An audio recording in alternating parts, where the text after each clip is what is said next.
Okay, continuing our exploration of probability. Actually, stop and ask yourself for a second, how do we figure out the probability of something? How do we do that? Well, the main thing that we saw last time is you have to do a lot of counting. You have to count the number of outcomes that match what you want, and you have to divide that by, you count the total possible outcomes. And it's a ratio. There's one way out of 6 to get a 6 on a 6-sided die, and so on. There's one way out of 2 to get a heads when you flip a coin, stuff like that. And do you remember there was something very important about the counting? When you're counting, you have to be careful to do what? You have to be careful to count equally likely outcomes. That was a huge point, so I just wanted to make sure we put that up here again. Equally likely outcomes. So you remember when we were talking about rolling 2 dice and adding them up and seeing if you can get a 7, and we said, what's the chance of getting a 7? You would not say, well, I could add up to a 2, a 3, a 4, a 5, a 6, a 7, a 8, a 9, a 10, 11, or a 12. And 7 is one of these, and there's 11 total, so it must be a 1 in 11. Nope, it's not a 1 in 11. And the reason is because there's lots of ways to get a 7, a 1 and a 6, a 2 and a 5, and so on. There's not a lot of ways to get a 2. In fact, there's only one way to get a 2. You have to get a 1 and a 1. There's only a couple of ways to get a 3, and so on. So there's differing. There's when you go to count all the possibilities, there's a lot of ways to get a 7. There's some ways to get a 6, some ways to get a 5, and so on. They're not equally likely, so that was not a good way to do it. You have to make sure you're doing equally likely outcomes. But anyway, part of what I wanted to say here is that probability at its basic, at its fundamental, at its foundational, whatever, involves an awful lot of counting. You got to count possibilities. These two things that we're looking at today, multiplication and complement rules, are going to save us a lot of counting. So they're definitely worth knowing. And they're very powerful, especially when you use them together. And we'll see that power on like pages 3 and 4. For now, let's just introduce these things. What is the complement rule? Well, first of all, what is a complement? I put here this versus not this. For example, we're talking about green marbles in this example here. So green and not green are what we call complementary events. We call them events. I got a green, that's an event. I got a not green, that's an event. These are complementary events with an E, complementary events, because they exhaust all the possibilities. You have to get either a green or a not green, and that's important. To be complementary, they must exhaust all the possibilities, and you can't do both. You can't be green and not green at the same time. You just can't. You're either green or you're not. So when you exhaust all the possibilities and there's no overlap between green and not green, that's what we call complementary events. Okay, so there's going to be a big formula coming. But first, let's start on this example here. So we have an urn again. This urn's got some greens. It's got some reds. That's all it's got, I guess, greens and reds. Clarice draws one at random. Find the probabilities that she draws a green. So there's the number of ways that she grabs a green. We want to count that. And there's the number of ways, or maybe say number of things that could be grabbed. So the number of ways of getting a green are, of course, 40. There's 40 of them. You either get green number 1, green number 2, green number 3, or whatever. And there's other things you might grab. You might grab one of these 40, but you might grab one of these 60 red ones. And so there's 100 things that you might grab.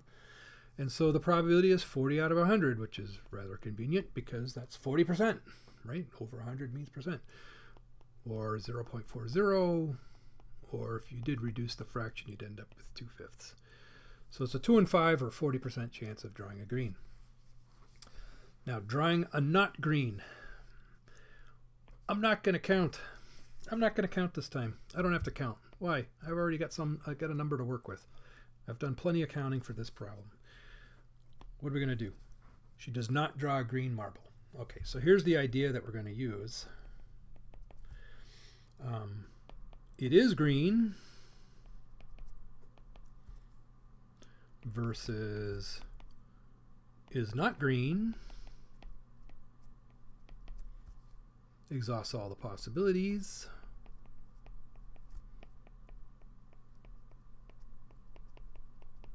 They do not overlap. Which means they're complements. They're complements. And if they're complements, and actually just saying this, it exhausts all the possibilities. So, well, no, it is important that they don't overlap too. But what's happening here is that we can say that the probability that it really is green plus the probability that it's not green has to add up to 100%. It has to. It has to. So as a formula, and let me put this in a different color. Formula for complement rules. I suppose I could just call this the complement rule. Formula for the complement rule. And actually I'm going to take this statement here and I'm going to rearrange it a little bit. I'm going to subtract this on both sides of the equation. And so I'm going to say the probability of, and here's a nice way of saying not green. Instead of writing the word not, we just put like a bar over it. Probability of not being green is 100% minus the probability of yes being green. That is the complement rule. That's worth a big box. That's huge. That comes up a lot, actually. So again, let's maybe a different color. Let's where am I going to put this? Right here. That bar symbolizes the complement. Or you might say all other possibilities. It's green or it's something else. All other possibilities. That's what the bar means. So the probability of it being something besides green, G bar, is 100% minus the chance that it is green. And so, okay, now we can answer this. Usually we don't have to write this all out. We just recognize, oh, that's the complement. So not 40%, 100% minus that, 60%. That's the complement rule. Okay, so I hope that seems rather intuitive, actually. It's going to come up a lot. We'll come back to this idea later. What we got to do now, this is kind of the big one, is we got to get to the multiplication rule. The multiplication rule. Multiplication rule has to do with when you have, I call it chains of events. It's like you're doing something, and then you're doing something else, and then you're doing something else. You've got multiple things kind of going on at the same time.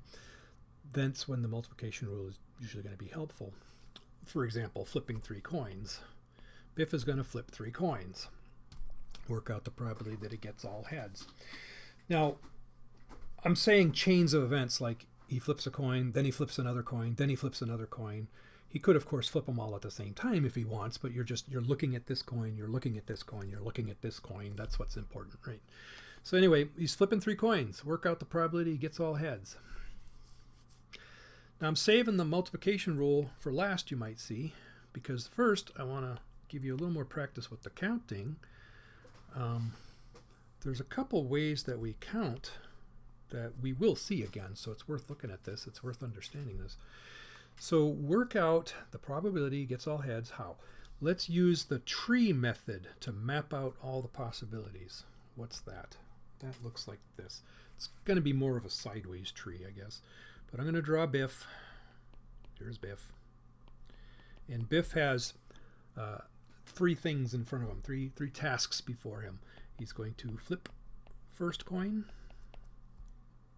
He's going to flip the second coin. That's supposed to be a flip. Okay, he's going to flip the third coin. He's going to flip all these coins. Let me kind of scrunch those together a little bit better. Okay. So when he flips the first coin, what's going to happen? One of 2 things. Maybe it comes up heads. Maybe it comes up tails, right? alternate universe people would say, oh yeah, the universe splits into two. There's a universe in which he flips the heads, and then there's a universe in which he flips the tails.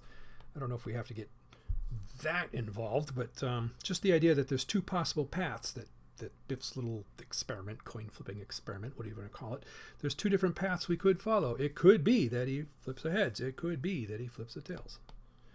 Stop moving. Okay. So after he flips the first coin, he needs to flip the second coin. What's going to happen? Well, the second coin is going to be either heads or tails. So if he got a heads on the first one, it's possible he'll get a heads or a tails on the second one. If he got a tails on the first one, it's possible he'll get a heads or tails on the second one. See what I mean? It's branching out. The universe is branching out, so to speak. We now got 4 alternate universes, if you want to put it that way. 4 paths that he could end up following. And then flips a third coin. So if he had ended up here, there were 2 possibilities. Could have gone either to a heads or to a tails. If he had ended up here on the second flip, 2 more possibilities. He could end up here at a heads or at a tails. If he had ended up at this point, he's either going to go to heads or tails. And if he ended up at this point, he's either going to go to heads or tails. You can see this might not be the most practical approach, especially if you're going to flip 4, 5, 6, 7, 8, 9, 10, 11, 12 coins. But it gets you the idea. It's like it keeps branching out.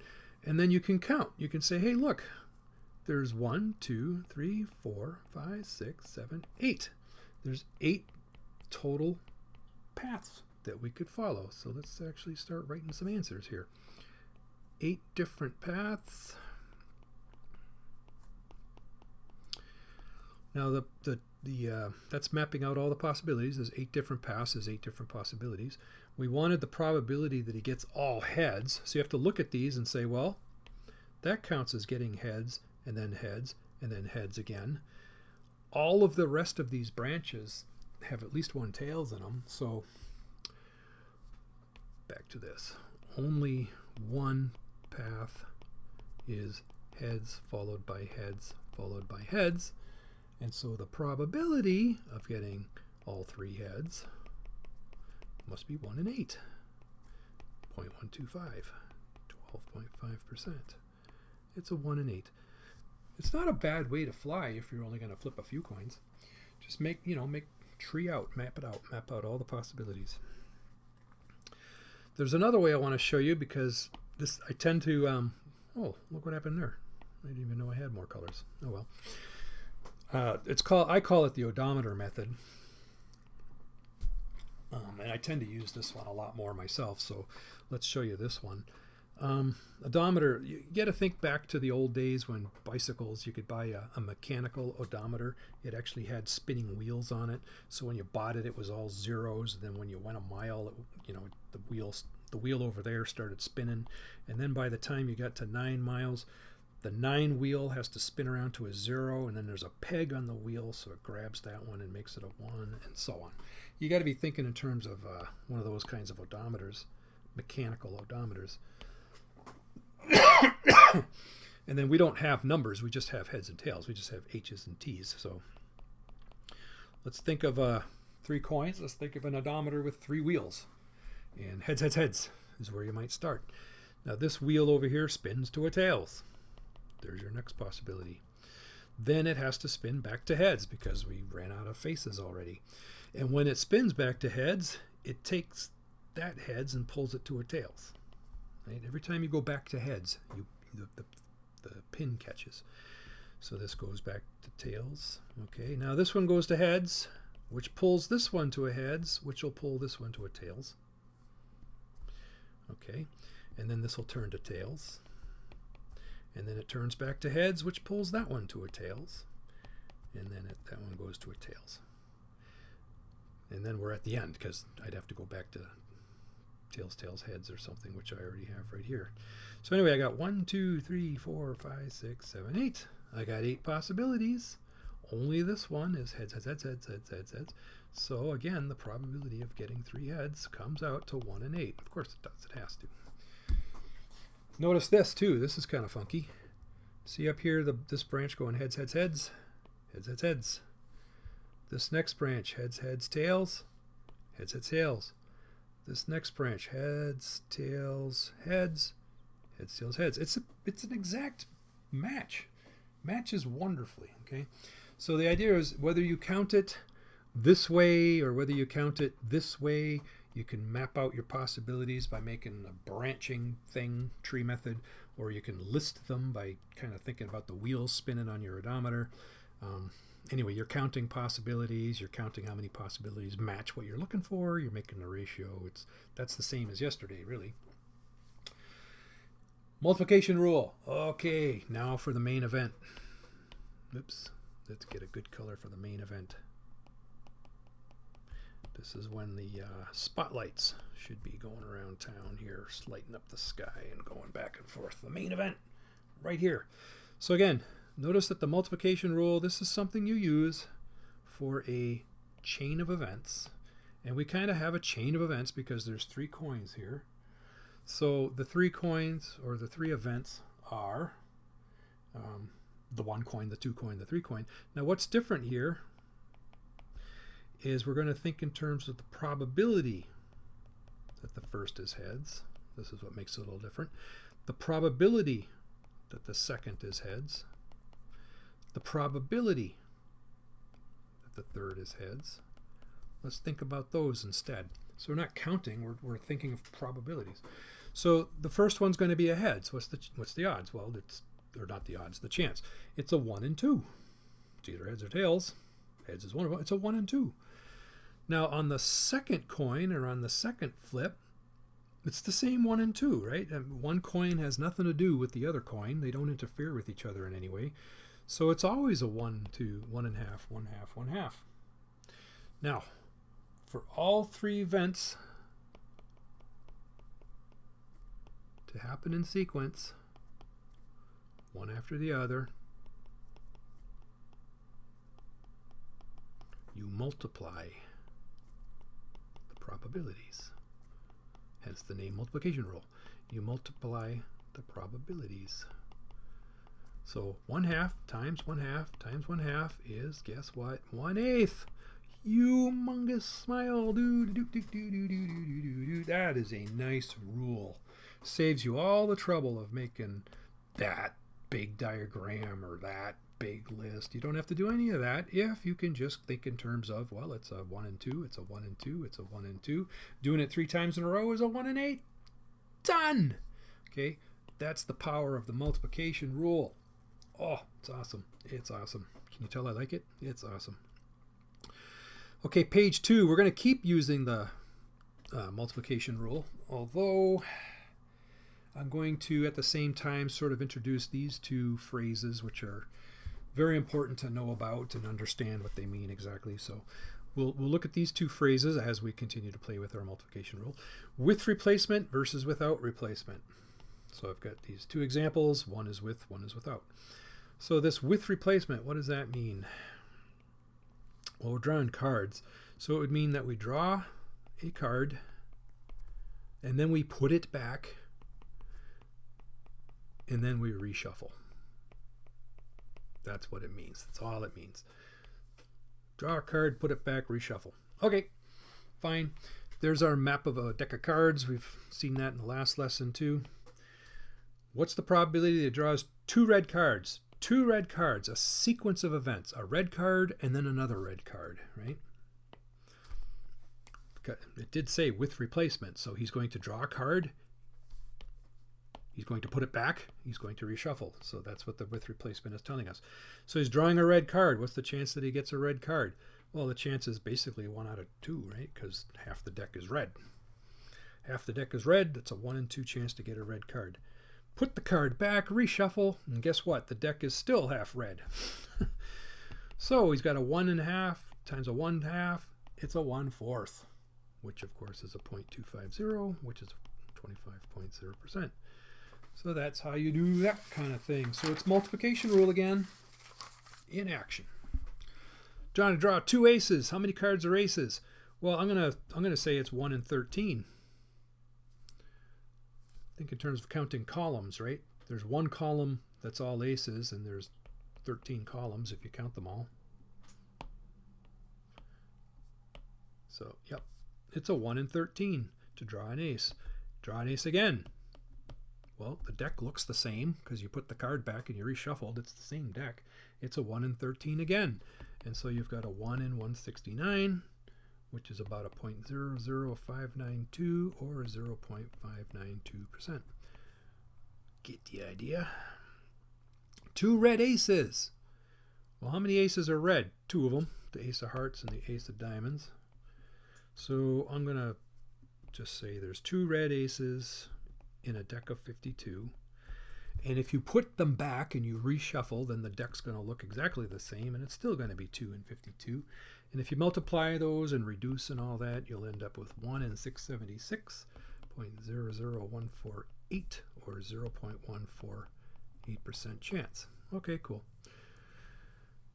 Now if you look at example 4, you'll notice it's the same questions. 2 red cards, 2 aces, 2 red aces, but there's a difference right there without replacement. Without replacement, you might think in terms of someone deals you 2 cards, right? When somebody deals you 2 cards, they just give you the 2 cards. They don't give you a card, take it back, reshuffle, and give you a card again. They give you the 2 cards. Without replacement, don't put the card back. So, what's the chance this time that you get 2 red cards? Well, if you look at the deck, half the deck is red cards. So the first card coming up red really is a 1/2.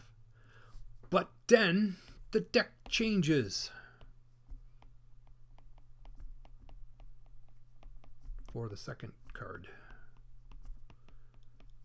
You have to think in terms of, I didn't put the card back. So whatever I took out of the deck, well, actually, I know I took a red card. I'm assuming that's a red card. So assume a red card has been removed.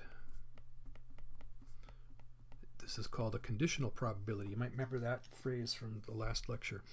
A red card has been removed. So it's not half red anymore, not quite, because now we have, well, 13 and 13 is 26 red cards to start, but we took one out, so there's only 25 red cards left. 25 red cards remain. And we don't even have 52 cards anymore. We had 52 to start, but we took one out. So there's only 51 cards left. You might, if you prefer, I'll put IE, you might say there were 26 red cards out of 52 to start, and then there were 25 cards out of 51 for the second card. Okay, so I had just reduced this to 1/2. You don't have to do that. This way it might be clearer to show what's going on. So anyway, 26 out of 52, 25 out of 51, when you multiply that together, you get, and reduce and all that, you get 25 over 102, which is a 0.245, which is a 24.5%. Now, just compare this answer, 25%, to this answer, 24.5%. It's not quite as easy to get 2 in a row like that if you're not going to be replacing. Interesting. Well, that was the key idea right there. You dig it? Can you dig it? The idea is the deck has changed. So you make an assumption about the first card. You're trying to get 2 red cards, so you assume the first one was red, which means when you go to do the second card, the deck is different. You have to take that into account when you write your probability. That's the whole idea. So maybe you'd be willing to pause and try these 2, and then you could compare to what I get here. Back already? Okay, draw us 2 aces. I'm going to do this this way. How many aces are in the deck to start? There's 4 aces in the deck of 52. That's what you start with. Now, if you leave that, if you don't put that ace back, there's only 3 left in the deck. And in fact, there's only 51 cards left in the deck, too. So if you multiply that across and reduce and all that, you end up with 1 over 221.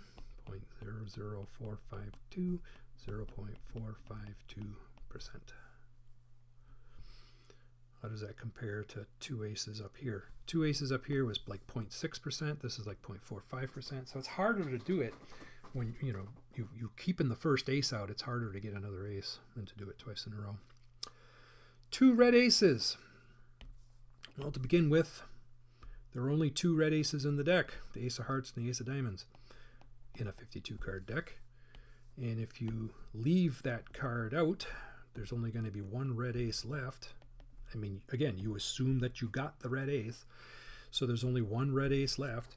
And when you multiply this across and reduce, it comes out to 1 in 1326.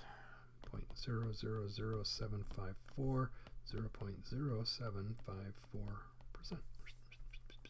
Cool. The multiplication rule in action, along with conditional probabilities. Okay. Page 3, this is where we really start to do some powerful stuff. We're going to put both rules together, and hopefully you'll go, wow, this is powerful stuff. I like this stuff. I'm glad I watched this lecture. This is going to be handy. Okay. It will be handy, actually, especially for the next lesson. But anyway, using both rules together. So we're going to use complement rule. We're going to use multiplication rule at the same time. Bjorn selects 2 dudes at random from the population. Let's calculate some probabilities. Both were born on July 4th. Again, think in terms of a sequence of events. So there's, well, first of all, the first born on July 4th, and then the next event will be the second born on July 4th. Shall we not worry about leap years? That would be nice. Let's not worry about leap years. Let's say there's 365 days in a year. So what's the chance you're born on July 4th? You'd have to be born on that one special day out of the 365 that are possible. Okay. Now, do it for the second dude. Well, the second dude and the first dude have nothing to do with each other, right? They're independent. So this guy's also going to be a 1 in 365. If you multiply that all out, it comes out to 1 in 133,225. As a decimal, 7.51 times 10 to the minus 6. As a percent, 0.000751%. This might be one of those situations where it's a little easier to think in terms of the fraction. 0.00751%. It's really hard to visualize what that means. 1 in 133,000. You can almost kind of sort of visualize that, I think. Anyway. Okay, that was a straightforward one, actually. Using the multiplication rule. Next one. Neither was born on July 4th. So that means you're trying to do 2 things in a row. Not the 4th. And then the next guy. Not the 4th. Okay. Well, if there's only one day that is July 4th, you can kind of figure out there's 364 days that are not July 4th, right? I suppose technically it is a complement going on here, right? You either are July 4th or you're not. So if you are July 4th, it's a 1 in 365. This is 1 minus that, which is 364 right at 365. But you don't really need the complement rule for that. You can just kind of tell.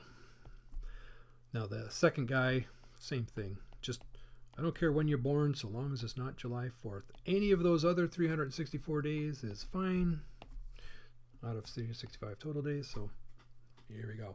Multiply that across, you'll get, well, 132,496 over 133,225.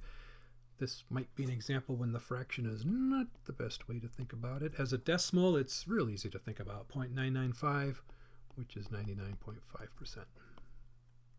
So we kind of used a complement rule in a way. July 4th is a 1 365, therefore not July 4th is a 364 right at 365. And of course the multiplication rule in action. Okay, this one we want to flag. Here's something that happens quite often, actually. The old at least one trick. At least one.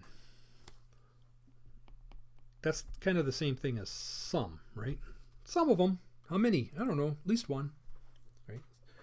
And some, the thing to keep in mind, when you have some, that's the complement of none. You either have some or you don't. Those are complements. Can you kind of see that?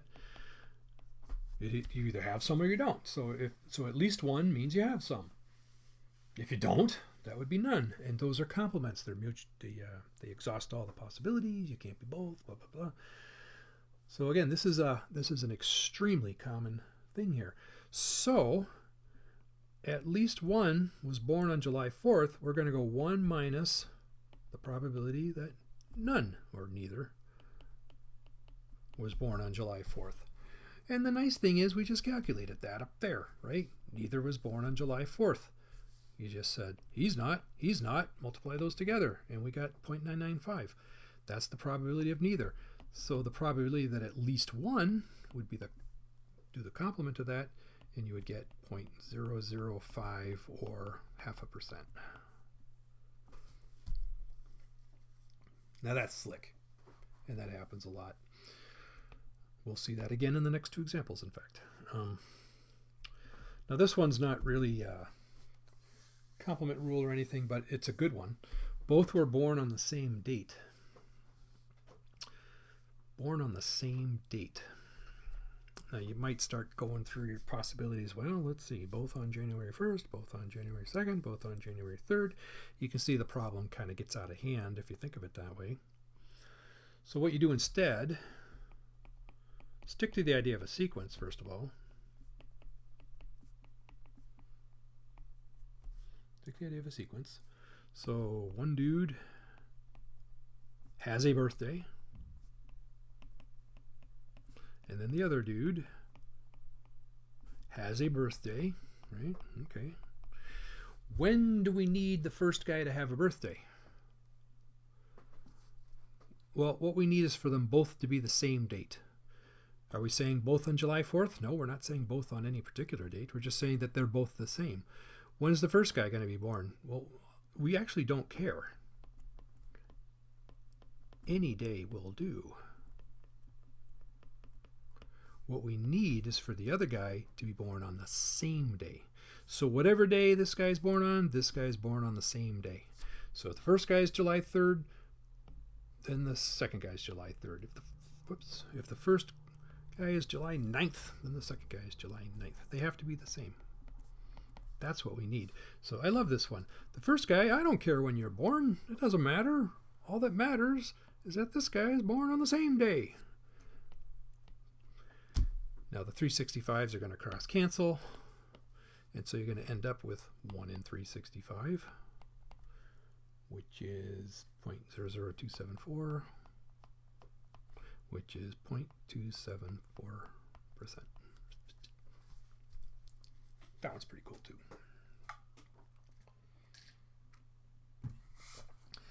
Okay. Hurricanes. Okay, this is a good example. In any particular year, there's a 5% chance that Shirley's shack gets hit by a hurricane. Find some probabilities. Okay. So it's a 5% chance in any particular year, right? It says in any given year. It says it there. It says it there. Okay. In any given year, 5% chance getting hit by a hurricane. So we're going to use that to calculate more probabilities. So if it's a 5% chance to get hit, what's the chance of not getting hit this year? Well, I hope you're thinking that getting hit and not getting hit, maybe I'll just say it this way, are complements of each other. They're complementary. It's either they exhaust all the possibilities. Either you got hit or you didn't get hit, and you can't be both.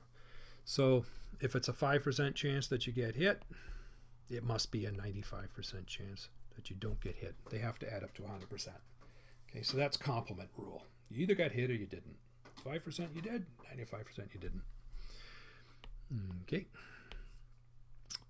What's this saying? You're not going to get hit. Then we just calculate that, 95% of not getting hit. Well, that's 95% of not getting hit in a particular year. What's the chance we're not going to get hit 10 years in a row? Well, that means that this year you don't get hit. Next year you don't get hit. See, it's a sequence of events. You have to get missed 10 years in a row. The year after that, you don't get hit. And I'll just say 10 times, which, if you'll allow me, shortcut way to do that is to use an exponent of 10, right? Multiplying something by itself 10 times just means exponent of 10. So it's a 0.95 to the 10 power, which if you work that out, it's a 0.599 or 59.9% that you will not get hit for 10 years in a row. And now for the big one. It's the Shirley Shack gets hit at least once in the next 10 years. Again, at least once. Let's get the green out. This is the complement of, well, nunts? No, this is the complement of like never getting hit.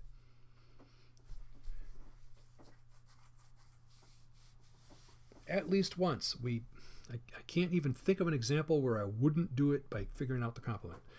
At least once. When you see that come up, at least once means some. You got hit once, twice, 3 times. You got hit at some point. You got hit.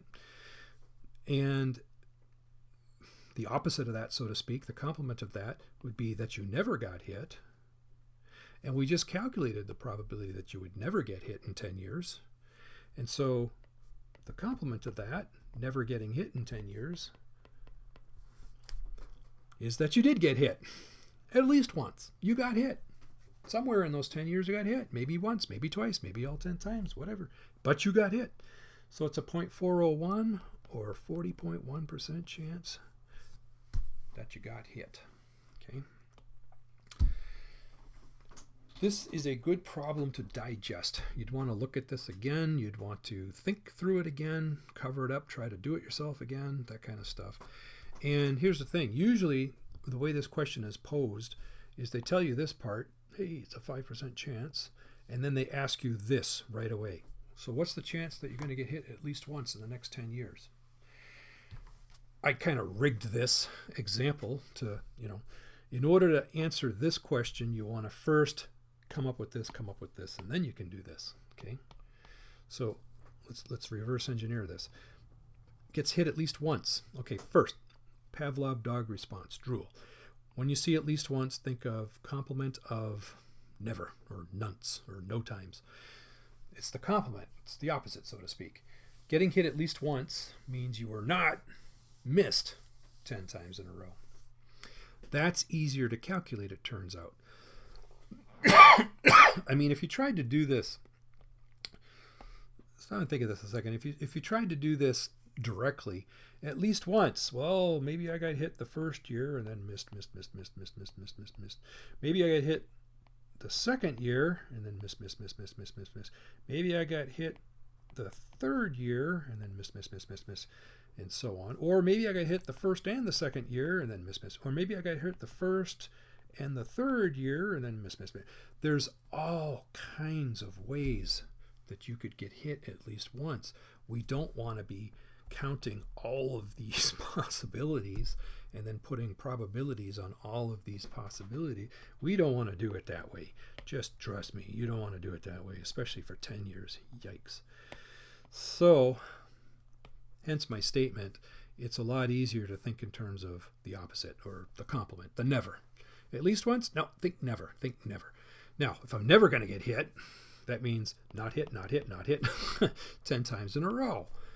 And then what's the chance I'm not getting hit? Well, if it's a 5% chance I am getting hit in any one particular year, then it's a 0.95 that I'm not getting hit in any particular one year. So we're kind of doing the complement twice.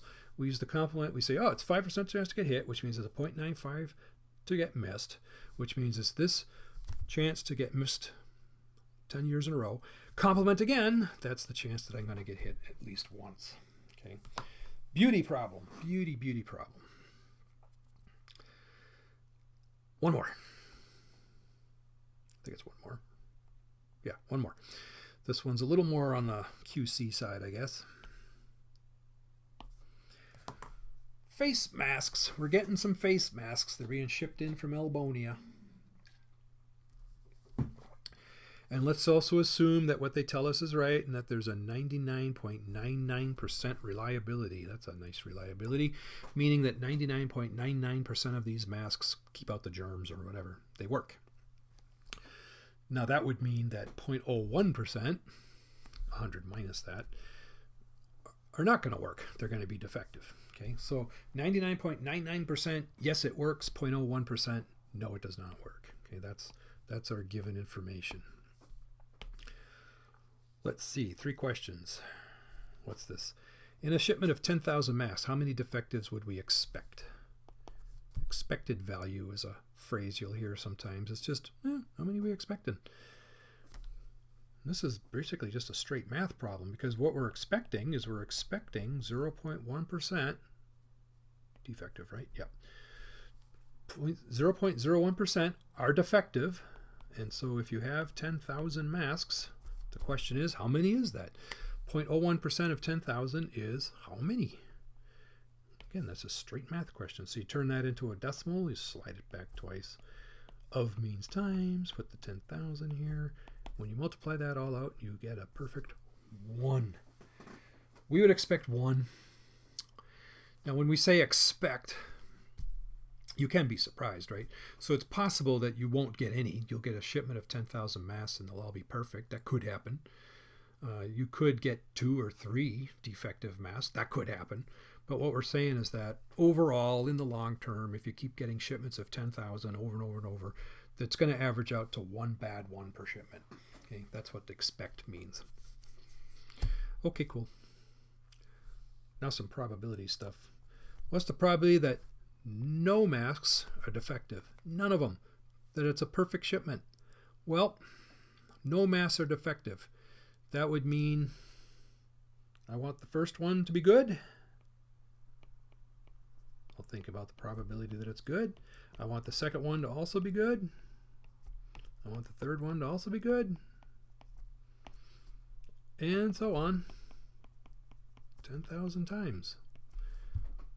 None are defective. Notice I'm kind of thinking of the opposite, because the opposite is, well, if none are defective, they're all good. I guess that's kind of a compliment. No, that's not a compliment. That's not a compliment. Because it's either none, all, or some. So this is kind of like, this really is. None of the masks are defective is telling me they're all good. They're all good.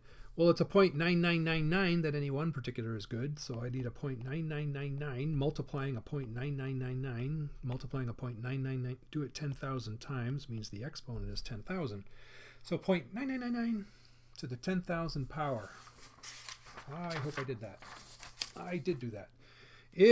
Turns out 0.368 or 36.8%. Wow. Seems a little low, doesn't it? Or maybe not. I don't know. 37% chance of getting a perfect shipment. I guess we are expecting to get one most of the time, so maybe that is okay. 37% chance, roughly, of getting a perfect shipment. Next question. What is the probability of getting an imperfect shipment? Or, in other words, at least one of the masks would be defective. Are you getting that response again in your head there? That, ooh, at least one. That means complement of none. At least one is the complement of none. You either have none defective or you have some defective. How many? Well, at least one. Some defective or none defective. So at least one is the complement of none. And so that's the probability that none are defective. We just calculated that.